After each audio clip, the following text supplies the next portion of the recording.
thing to me that you can say to a person of color in the United States of America. She asked me, "Were you born in this country?" And I was immediately offended. I put my hands on my hips and I said, "Yeah, I was born in this country." She then goes on to ask me, "How old are you?" I said, 19 years old. She says, "Are you married?" I said, "No, ma'am." She says, "Do you have any kids?" I said, "No, ma'am." "May I help you find something?" She then goes on to tell me something that changed my life forever. She says, "You look like you could be the next Miss USA." And I laughed at this woman hysterically. I said, "Lady, I don't know what you're talking about.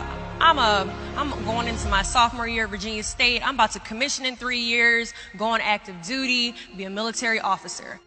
Somehow, this crazy woman convinced me to meet her at Starbucks the very next day. She brought this foot-tall stack of pageant books, and she goes on to convince me to compete in my very first pageant. I compete in my first pageant 3 months later, and I lose. I go back the second year, compete in my state pageant, and I lose. I go back the third year, compete in my state pageant, and I lose. Go back the fourth year, compete in my state pageant and lose. Go back the fifth year, compete in my state pageant and lose. But guess what happens the sixth year? I lose. I called her on the phone 6 years after our Target conversation, and I said, "You told me I could be the next Miss USA." And she says, "Deshauna, keep trying, keep trying, keep trying." In June of 2015, this amazing, kind of cuckoo woman passes away from leukemia. In December 2015, I win Miss District of Columbia, USA. In June 2016, I'm crowned the first soldier to win Miss USA. And last January in Manila, Philippines, I walked the Miss Universe stage and placed top 9 amongst 86 countries.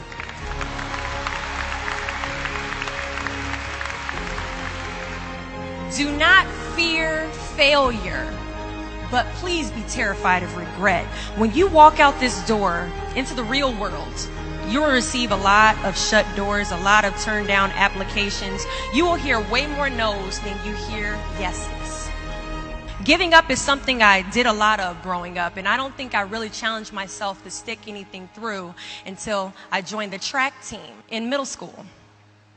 I remember having to ask my mom after tryouts and making it to the team for my very first pair of track shoes. Now, at the time, she walks into our house and she has a bag that has a nice Nike check sign on it. So I get excited because I wasn't getting new shoes very often. I go to take the shoe box out the bag and I notice that it says a size 9 on it. Mind you, in the 7th grade, I was a size 5. I open the box and I slide my feet into the shoe and I look at my mother and I said, "These shoes are too big." She says, "I know I did that on purpose."